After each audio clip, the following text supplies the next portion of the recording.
Assalamualaikum warahmatullahi wabarakatuh. Perkenalkan kami dari kelompok 10.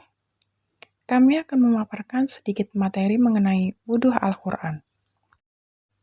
Sebelumnya perkenalkan anggota kelompok kami. Yang pertama ada Rosi Aswita dengan akhiran NIM 169, Tasya Ratri Putriana dengan akhiran NIM 198, dan Sri Wahyuningsi dengan akhiran NIM 200. Untuk yang pertama yaitu definisi dari wuduh Al-Quran. Wudu berasal dari kata Arab al-wudu yang memiliki arti tersendiri. Secara etimologis, kata wudu mempunyai arti terbaca, jelas, dan terlihat.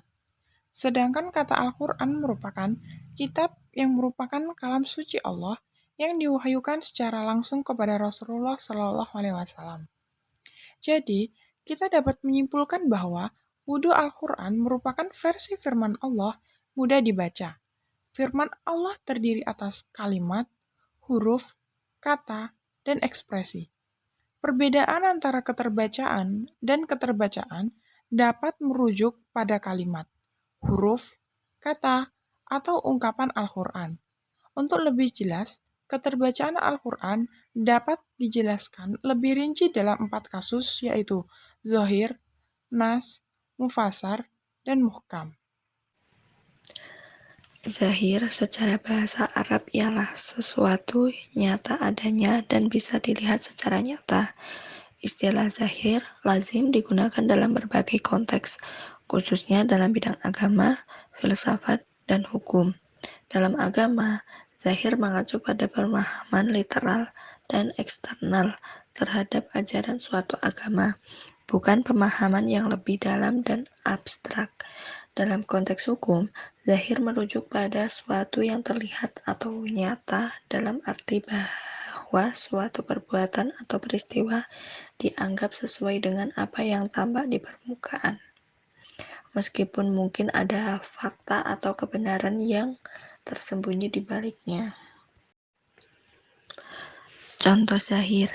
Ada beberapa contoh yang dapat menjelaskan konsep zahir dengan lebih jelas. Salah satu contohnya adalah pemahaman literal terhadap ajaran agama. Misalnya dalam Islam, zahir Al-Quran adalah mushaf atau teks tertulis yang dimasukkan dalam kitab suci, berisi ayat-ayat yang dapat dibaca dan dipahami secara harfiah. Untuk yang selanjutnya yaitu nas. Dalam bahasa, nas adalah rofu asyai atau penampakan segala yang tampak. Oleh karena itu, di mimbar, teks ini sering disebut dengan manasahat. Seperti halnya zohir, ulama usul juga berbeda pendapat dalam merumuskan definisi teks. Nah, nas yakni apa yang ditunjukkan oleh sigot itu sendiri tentang makna yang dimaksudkan dari objek pembahasan, dan termasuk takwil.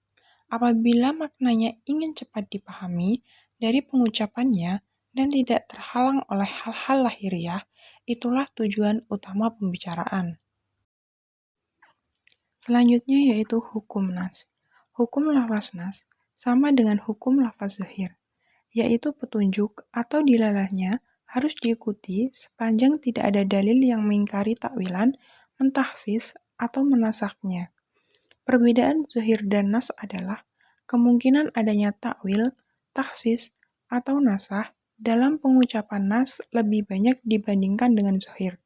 Oleh karena itu, jika terjadi pertentangan antara pengucapan zuhir dan pengucapan nas, maka pengucapan nas lebih diutamakan daripada penggunaannya, dan pengucapan zuhir harus ditambahkan ke pengucapan nas. Nah, untuk contoh nas yaitu ada pada Quran Surat Al-Baqarah ayat 275 yang artinya, padahal Allah telah menghalalkan jual beli dan mengharamkan riba. Dalam teksnya, ayat ini mencoba menunjukkan perbedaan nyata antara jual beli dan riba. Berbeda dengan pendapat orang yang menganggap keduanya itu sama. Hal ini dapat dipahami dari ungkapan keseluruhan ayat tersebut. Walaupun makna ayat ini sangat jelas, namun ada makna lain yang dapat dipahami dari ayat ini, yaitu hukum jual beli halal dan hukum riba itu haram. Pemahaman ini disebut dengan pemahaman spiritual. Mufassar merupakan kata yang mengarah pada makna yang diinginkan oleh sikhat lafal tersebut maupun sikhayul kalam, namun tidak dapat diartikan dan ditakwilkan kecuali dengan syarak sendiri dan dapat diperoleh nas pada masa Rasulullah SAW. Kata kafah yang ada dalam arti itu merupakan mufassar, tidak dapat ditafsirkan maupun ditakwilkan dengan yang lainnya. Mufassar adalah bahasa mustaq dari audaha atau bayana yang artinya menjabarkan atau menjelaskan, bergantung pada bahasanya. Dengan kata lain, mufassar adalah hal yang dapat menjabarkan atau dijelaskan, sedangkan terminologinya adalah pengucapan yang menunjukkan hukum yang jelas, tidak memerlukan takwil ataupun taksis. Hukum mufassar sendiri harus dilaksanakan sesuai dengan ketentuan usulan sebelum argumen lain dapat dikemukakan yang mendukungnya. Dengan kata lain, dalalah al-mufassar melawan hukum lebih kuat dibandingkan dalalah an-nas dan dalalah al-zahir. Jika dalalah al-mufassar bertentangan dengan dalalah al-nas dan dalalah al-zahir, maka dalalah al-mufassar didahulukan. Contoh mufassar, misalnya sebagaimana firman Allah pada ayat keempat surat An-Nur, lafal tasamina 80 adalah lafal mufassar. Karena itulah makna sebenarnya diinginkan oleh siyaqul kalam. Oleh karena itu, arti angka 80 tidak boleh diubah dengan cara menyusutkan atau menambah angka tersebut. Karena lafal kafah sebagaimana firman Allah dalam surat At-Taubah ayat 36. Lafal kafah dari faqatilu ala musyrikina kafah berarti melawan semua musyriki dan perangilah semua orang musyrik adalah lafal musafar, sebab selain maknanya segala sesuatu itu diwajibkan oleh sikhal kalafal sendiri dan sikayul kalam dan tidak bisa diterjemahkan atau dimaknai lain. Kemudian yang terakhir, muhkam. Kata muhkam berasal dari kata ahkama yang berarti penegasan dan kesempurnaan. Muhkam adalah firman Tuhan yang maknanya sempurna dan rinci, sehingga tidak ada kemungkinan dihapus atau ditafsirkan. Hal ini sering disebut sebagai tafsir al-ahkam, atau pengait ayat dengan ayat hukum, atau pengaitan terhadap ayat dengan ayat yang berhubungan dengan hukum sebuah kitab suci Al-Quran. Hukum muhkam. Lafal muhkam harus berbahasa qat'i. Hal ini dikarenakan lafal muhkam tidak bisa diterjemahkan ke dalam makna lain selain kata dan tidak bisa disalin selama masih hidup atau setelah wafatnya Nabi Muhammad. Tidak mungkin menyalin firman, sebab yang menjadi penghalang firman itu sendiri. Setelah masa Rasulullah wafat, syariah tidak bisa diperkenalkan dan dihapuskan, sebab semua orang tidak memiliki kewenangan untuk mengubah hukum yang sudah tertanam dalam Al-Quran dan Al-Hadis. Oleh karena itu, segala hukum yang sudah ditetapkan dalam Al-Quran dan Al-Hadis setelah wafatnya Nabi Muhammad bersifat final dan tidak bisa dicabut.